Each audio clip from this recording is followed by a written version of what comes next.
Bendecidos mis amados hermanos, damos gracias al Señor porque estamos aquí en el estudio bíblico de los miércoles con hermanos en la casa y los que nos ven por la transmisión. Recuerde después que otros también lo puedan ver, ¿verdad? Usted lo puede compartir. Y nosotros estamos estudiando el libro de los Salmos. Estamos estudiando los Salmos, nos quedamos en el Salmo 89, que este es el Salmo que finaliza el tercer tomo de los Salmos. Los Salmos se dividen en 5 tomos y aquí con el 89 terminamos ese tomo y estuvimos hablando en ese Salmo que tiene 52 versículos. Hoy vamos a tomar el restante de ellos, llegamos hasta el 30 y pico. Por lo tanto, su uso en el Nuevo Testamento es una referencia a Cristo y justifica su inclusión entre los salmos mesiánicos. O sea, este 89, igual que el que vamos a estudiar hoy, también el 90, tienen mucho de salmos mesiánicos. Los salmos mesiánicos son unos salmos que, aunque está hablando de una situación, una persona, se puede transponer a la referencia en cuanto a Cristo, el ministerio de Cristo o la figura de Cristo. Son unos salmos mesiánicos o también lo podríamos llamar de la profecía del Mesías, ¿verdad? En ese sentido. Por lo tanto, nosotros tomamos, ¿verdad?, varios versos del 89, los primeros 4 versos hablan de la alabanza en cuanto a una expresión reconociendo las misericordias de Dios. Del verso 5 al 12 habla del pasado, ¿verdad? Habiendo expresado su fe y recibido la respuesta de Dios, el salmista se dedica ahora a enumerar las maravillas del poder de Dios. Y eso está en esos versos. Los versos del 13 al 18, entonces hablan del presente. El Señor de la naturaleza que creó los cielos y la tierra. Y es un recuento de lo que Dios hizo, ¿verdad? Y entonces vemos después el 19 al 37, habla de la promesa. Este largo pasaje se dedica a la promesa de Dios a David. Lo que Dios dijo que iba a hacer con David, porque David no solamente fue rey de Israel, sino que representa una era que todavía en estos tiempos los judíos, ¿verdad? Los judíos que son todavía devotos a su religión judía, reconocen la figura de David como algo muy especial. Hoy vamos a hablar entonces de los versos 38 a 45 y vamos a hablar de una perspectiva, ¿verdad?, sobre esta expresión. Y aquí hay algo bien fuerte en términos mesiánicos.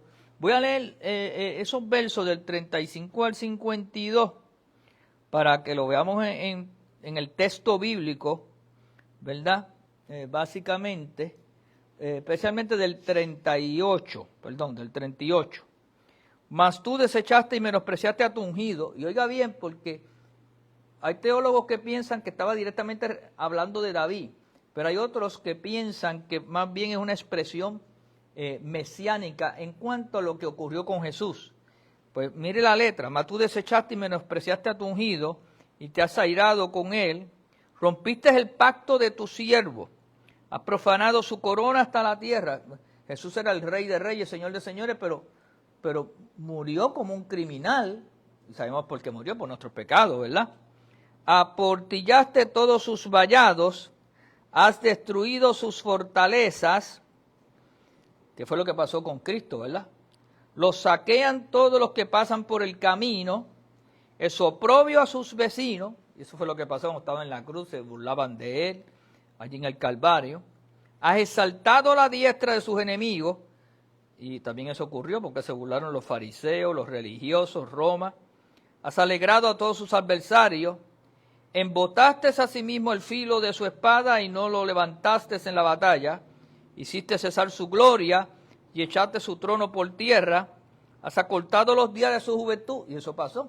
Cristo murió a los 33 años, completamente joven, y le has cubierto de afrenta, y murió allí en desnudez y en vergüenza. Ahora, los versos 46 habla de la restauración que básicamente el Señor hizo con el reinado de David. Del verso 46, lo que significa la petición, termina con una petición de David. ¿Hasta cuándo, oh Jehová, te esconderás para siempre? ¿Arderá tu ira como el fuego?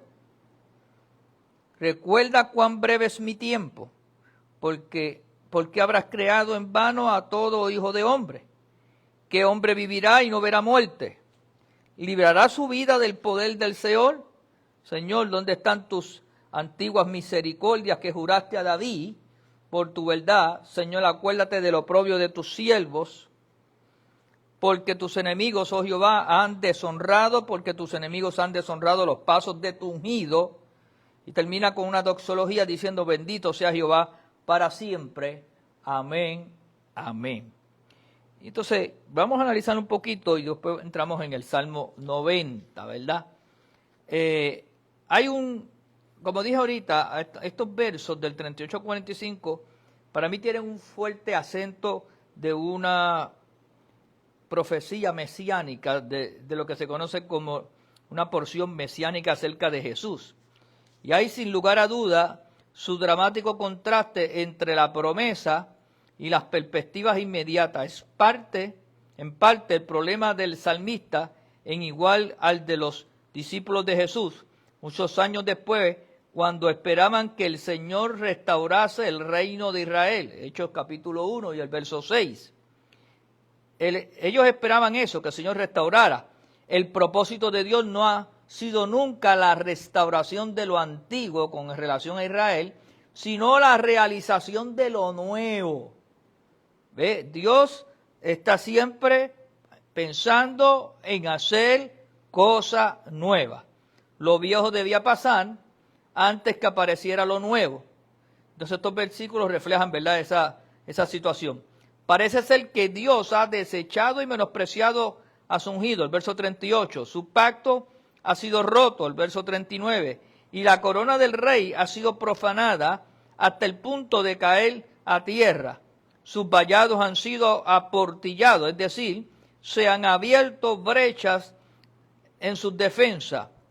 Lo saquean todos los que pasan por el camino, ¿verdad? Y el oprobio, y es oprobio a sus vecinos. Quiere decir que sus vecinos miran la condición a la que ha sido reducida y se burlaban de ella. Y eso para mí tuvo mucho que ver en el ministerio y la vida de Jesús y más en su muerte. Aunque David en su reinado vivió momentos difíciles, su hijo Absalón, la persecución de Saúl y tantas otras cosas que tuvo con los filisteos y batallas al interno y a las naciones que le rodearon, de todas ellas el Señor le dio la victoria, aunque fueron procesos difíciles, ¿verdad? En ese sentido. Entonces, el verso 46 al 51 comienza entonces David con su petición, con su oración, ¿verdad?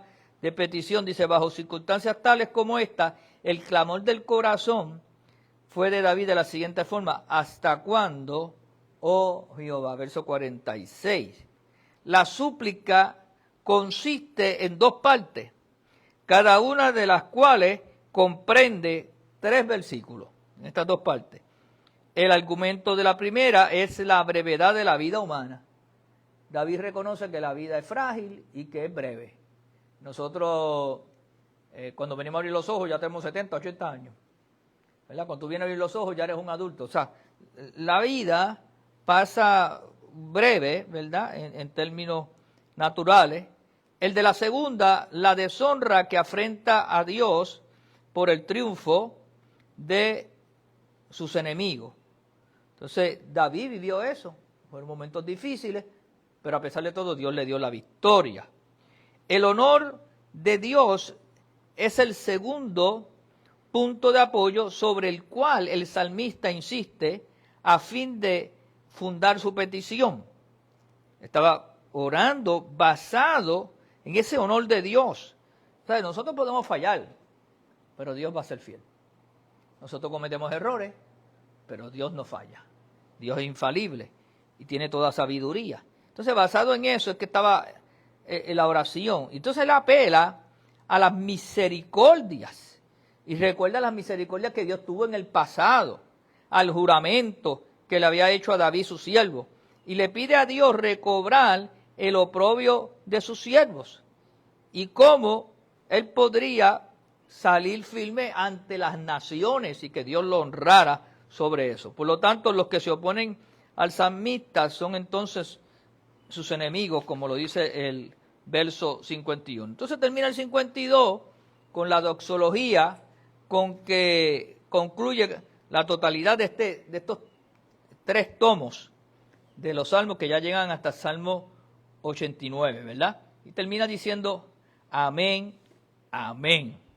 Y amén significa es cierto o así es, o así sea, ¿verdad? Esa es una declaración que tendemos a hacer cuando estamos expresando cualquier cosa. Es parte de un devocional y la doxología es cuando tú terminas esa expresión de los salmos. Vamos a tocar entonces ahora el Salmo 90, porque el Salmo 90 comienza el 4º tomo de los libros de los Salmos y es del 90 al 106. Recuerde que hay 150 salmos y este se conoce como el tomo 4 y hay un popurrí de temas y expresiones que podríamos llamarle como una miscelánea de salmos. El libro 4 es el más corto de los 5 tomos, ¿verdad? Contiene 17 salmos, 7 de los cuales llevan epígrafes. Incluye, por otro lado, un grupo de salmos conocidos como los salmos para el sábado. Significa salmos para el sábado. Recuerde que el pueblo de Israel, los judíos, guardaban por mandamiento el sábado. Entonces, estos eran salmos que se utilizaban en el devocional de ese día de sábado, cuando se reunían en la sinagoga o cuando estaba el templo, en el templo, ¿verdad? También incluye, por otro lado, aparte de los salmos de los sábados, que son del 90 al 99, dado que el uso que se hacía de ellos en la sinagoga era los salmos comunes que usaban. Entonces tenían un salmo para cualquier día de la semana, que era el Salmo 100, ¿verdad? Que era el que usaba la gente en su casa, en su adoración privada, su devocional privada, cantaban ese Salmo 100. Y los otros pues los dejaban para cuando estaban congregados en la sinagoga. El Salmo 90 tiene un título, ¿verdad?, que es Oración de Moisés, varón de Dios. Era como una oración o reconociendo a Moisés, y se hacía una oración donde se reconocía la figura de Moisés, que era el caudillo de Israel o el legislador de Israel, porque fue el que escribió los mandamientos y escribió las leyes en el libro de Números, y todas esas leyes sanitarias, todas esas leyes de convivencia, los códigos código civil y código criminal del pueblo de Israel, ¿verdad? Fue Moisés el que los redactó. Se ha descrito este salmo como uno de las más preciosas gamas del Salterio, una magnífica canción del poder y espiritualidad casi único. O sea que este Salmo 90 se ha usado en parte de la vida de adoración del pueblo de Israel, y nosotros lo usamos también muchas veces en momentos difíciles o cuando parte un humano de la tierra, ¿verdad? Se usa en los servicios fúnebres. El título identifica que este salmo como una oración de Moisés, varón de Dios.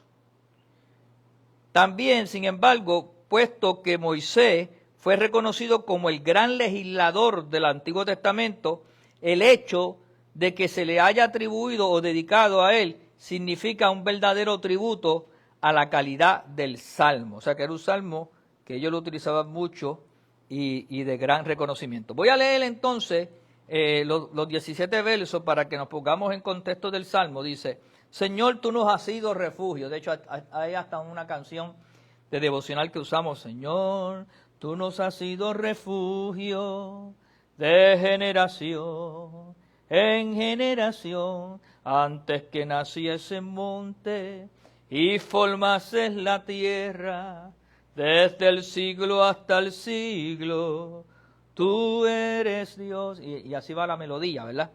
Verso 3 dice: vuelve al hombre hasta ser quebrantado, y dice: convertíos, hijos de los hombres, Porque 1000 años delante de tus ojos, y esto lo hemos visto en otras experiencias de la Biblia, otros versos lo narran, porque 1000 años delante de tus ojos son como el día de ayer que pasó, como un día de 24 horas, o como una de las vigilias de la noche.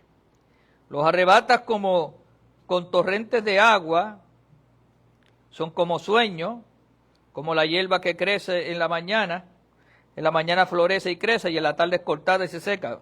Lo que está diciendo es la fragilidad de las cosas, lo rápidas que pueden ocurrir. Porque con tu furor somos consumidos y con tu ira somos turbados. Pusiste nuestras maldades delante de ti, nuestros yerros a la luz de tu rostro. Porque todos nuestros días declinan a causa de tu ira, acabamos nuestros años como un pensamiento. Eso está hablando a las generaciones que viven de espalda a Dios y viven en pecado. Usted ve que de momento cosas como las que estoy mencionando en este salmo han ocurrido. Los días de nuestra edad son 70 años y si en los más robustos son 80 años. Con todo, su fortaleza es molestia y trabajo porque pronto pasan y volamos. ¿Quién conoce el poder de tu ira? Y tu indignación, según que debe ser temido. Enséñanos de tal modo a contar nuestros días y que traigamos al corazón sabiduría. Vuélvete, oh Jehová, ¿hasta cuándo? Y aplácate para con tu siervo. De mañana saciamos de tu misericordia. De mañana sácianos de tu misericordia o llénanos de tu misericordia. Y cantaremos y nos alegraremos todos nuestros días. Alégranos conforme a los días que nos afligiste y los años en que vivimos mal. Aparezcan tus siervos tu obra y tu gloria sobre sus hijos. Sea la luz de Jehová nuestro Dios sobre nosotros y la obra de nuestras manos confirma sobre nosotros. Y si la obra de nuestras manos, dice sí, la obra de nuestras manos confirma. Bendita palabra de Dios.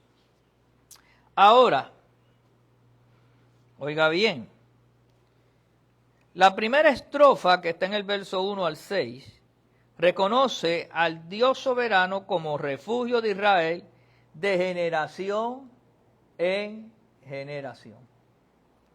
Poderoso, ¿verdad que sí? Y luego, Dios es el Señor desde el siglo hasta el siglo. O sea que no solamente una generación que puede cubrir 40 años, sino que también de siglo hasta el siglo. En otras palabras, por siempre. Desde el pasado infinito hasta el infinito futuro. Por siempre. Vuelves al hombre hasta ser quebrantado. Lo que significa o se traduce es devuelve al hombre mortal al polvo. Nosotros los humanos vamos a volver al polvo, como lo dice Génesis 3:19 y como también lo señala Eclesiastés, que es el espíritu que vuelve a Dios que lo creó, ¿verdad? Porque la naturaleza humana pues va a tener, por causa del pecado, el Señor dio una sentencia de vida humana, pero la vida espiritual va a la eternidad. Convertido hijo de los hombres, está haciendo un llamado a la conversión. En medio de todas esas circunstancias, lo que yo debo hacer es convertir mi vida al Señor, convertir mi alma y mi corazón al Señor. Y es algo que tomamos una decisión por Jesús, pero por su gracia todos los días nos convertimos a Él. Está viendo la transformación y la conversión. El tiempo no es una limitación para Dios. ¿Por qué? Porque 1000 años delante de tus ojos son como el día de ayer. ¿Qué pasó? Y como una de las vigilias de la noche, verso 4. Y usted puede ver el Salmo 102, verso 24, el Salmo 27, verso 2, Salmo 102 del 24 al 27, corrijo, y segunda de Pedro, capítulo 3 y el verso 8. Una vigilia en el Antiguo Testamento duraba aproximadamente 4 horas. Cuando habla de las vigilias de la noche, eran periodos de 4 horas. Lo que se está significando esto es lo corto que es el tiempo. Y por eso Dios puede ver un día como 1000 años como un día, como la comparación que hace con las vigilias de la noche, ¿verdad? La idea es, según el Antiguo Testamento, así duraba, pero la idea es probablemente que para Dios Un milenio no es más largo que un turno de guardia para un hombre que duerme. Luego dice, arrebatas al hombre como un edificio arrasado por torrentes de agua, verso 5. La vida del hombre dura tanto como un sueño sin sueños ni pesadillas. Crece rápidamente como el pasto o la hierba silvestre. Florece y muy pronto es cortado y se seca. O sea que esto es rápido, por eso cada minuto hay que disfrutarlo, pero disfrutarlo correctamente en el orden, porque por ahí la gente dice, goza la vida, pero el gozar la vida es vivir en desorden, en placeres mundanos, que lo que hace es que te acortan más el tiempo de vida que Dios diseñó para ti, porque te enfermas, porque te expones a la muerte, la gente hace locura y eso tiene consecuencias. Sin embargo, quitándole todo eso, debemos vivir, como dice el apóstol Pablo, decentemente y con orden, pero también gozando y disfrutando de todo lo que Dios nos ha dado, porque sus misericordias son nuevas cada mañana, y más adelante aquí lo recalca, ¿verdad? Luego del verso 7 al 12, que sigue enfatizando aquí este salmo de la brevedad de la vida, las maldades y los yerros humanos han traído sobre la raza de la humanidad la ira y el furor de Dios. Esos son el verso 7 y 8. O sea, muchas de las cosas que ocurren en la humanidad son provocadas por el mismo hombre. Cuando digo hombre, digo la humanidad, en la manera que vivimos. Y eso, pues, como dice la Escritura en Romanos 6:23, la paga del pecado es muerte, ¿verdad? Nuestro pecado secreto, los yerros, como dice aquí el salmista, de la versión Reina Valera del 60, es aquel que ha sido cometido en el corazón, invisible para los hombres, pero visible para Dios. ¿Ves? Hay gente que vive una vida oculta, hacen cosas en lo privado, con consecuencias que después se ven a la luz. Todos nuestros días declinan a causa de tu ira. O sea que hay una especie de sentencia.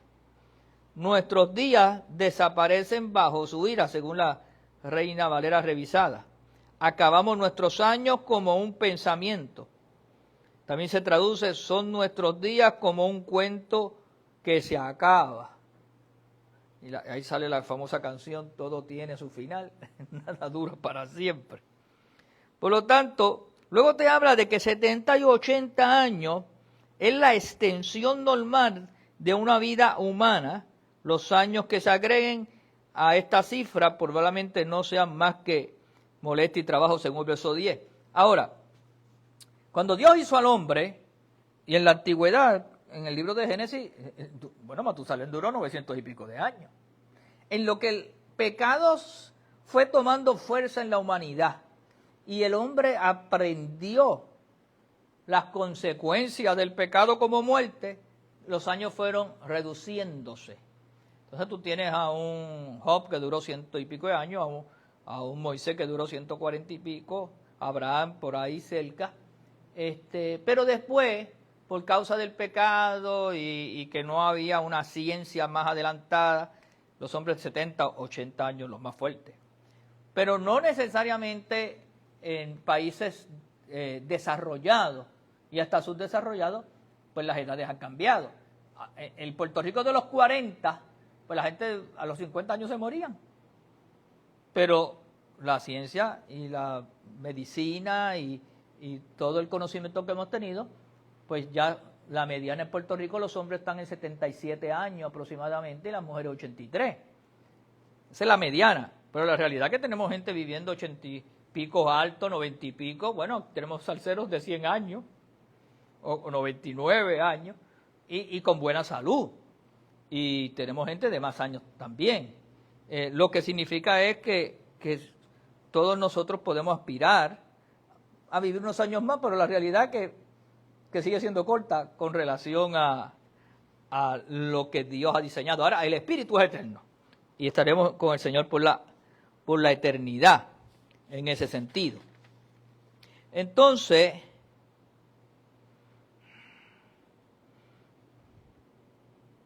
lo que significa es que la experiencia humana pasa demasiado rápido según este salmo y se han agotado y volamos. Esa palabra volamos que también podemos ver el contexto en el libro de Job, capítulo 20, verso 8, lo que hace es que nuestro espíritu va a la presencia del Señor. Siendo esa nuestra situación, es necesario que reconozcamos el poder, ¿verdad?, de salvación y cómo podemos librarnos de la ira, ¿verdad? Y aprendamos a contar nuestros días, dándole a cada uno su valor justo, de manera que podamos dedicar nuestros corazones a la sabiduría. Cada día yo debo elevar mi nivel de conciencia y de conciencia espiritual y adquirir la sabiduría para vivir en bendición en esta tierra y también hacer mi transición a la eternidad en el momento que el Señor nos llame, ¿verdad? Ahora, este salmo, cuando vemos el Salmo 90, el verso 13 al 17, que son los últimos salmos, ¿verdad? Este salmo concluye con una oración de súplica, típica de los salmos de lamentación. Y aquí en los salmos hemos visto varios salmos de lamentación, en los estados de ánimo de David. Vivía con muchos de estos salmos de oraciones de lamentación, ¿verdad? Vuelve, oh Jehová, hace la pregunta en la lamentación. Vuélvete, oh Jehová, ¿hasta cuándo? Hace una pregunta al mismo salmista, ¿verdad? ¿Hasta cuándo te demorarás para volverte hacia nosotros con tu gracia, para ser con nosotros misericordioso? y ese era su clamor, esa era su lamentación, porque reconocía que Dios los podía ayudar y que Dios era misericordioso. Bendito sea su nombre. Aplácate para con tu siervo. En otras palabras, ayúdanos. Es una forma común de pedir a Dios que modifique su forma de tratar con su pueblo. Ten misericordia. Era un clamor, un lamento. El verso 14 dice, de mañana sácianos. Estaba reclamando la misericordia manifestada. El contexto sugiere que Dios nos satisface en una edad temprana, de manera que nosotros podamos cantar y alegrarnos todos nuestros días. Y esa es la temática de fe de un creyente todos los días, disfrutar y gozarse de las ricas y abundantes bendiciones de nuestro Padre Celestial, que nos ha sido otorgada por la gracia a través de la obra del Espíritu Santo y la salvación que nuestro Señor nos ha concedido. Por lo tal razón, el verso 16 habla de la gloria de Dios será manifestada en cada uno de los aspectos de la obra de salvación que tan ardientemente se anhela. ¿Sabe? Cada día la salvación de Dios en nosotros es tan progresiva que Dios quiere manifestarse en bendición y en gloria para cada uno de nosotros. Entonces termina el Salmo, ahí en el verso 17, conforme a la expresión, la obra de nuestras manos confirma sobre nosotros. Lo que significa es prospera todas las obras que emprendamos. Todo lo que se nos venga con fuerza a hacer, hagámoslo en el nombre del Señor, como dice el apóstol en las epístolas, y el Señor entonces va a añadir bendición sobre esas obras de las que tú y yo hacemos conforme al poder que actúa en nosotros. Y esos son los salmos. La semana que viene vamos a trabajar el Salmo 91, que es uno de los salmos devocionales más extraordinarios, de congregación sabatina, como dije cuando los judíos guardaban el día de reposo. Y es un salmo que nosotros lo usamos constantemente, es uno de los más recitados y lo vamos a desmenuzar, nos lo vamos a gozar el próximo miércoles en el estudio. Gracias por acompañarnos, comparte esta enseñanza, también está en el canal de YouTube y todas las predicaciones están ahí en el canal de YouTube de Apóstol Ricky Rosado. Te bendigo en el nombre del Señor, la gente de la casa, igual que los que estamos aquí, sembramos la semilla. Todo lo que tú tienes que hacer es ir a tu ATH móvil, para los que están a distancia o los que lo quieren hacer aquí también, como CFC, Fe y Gracia. CFC, Fe y Gracia. Espero que este estudio bíblico de los miércoles te bendiga, estudiando la palabra del Señor y estudiando los salmos. Sea más que bendecido, paz y gozo. Bendiciones.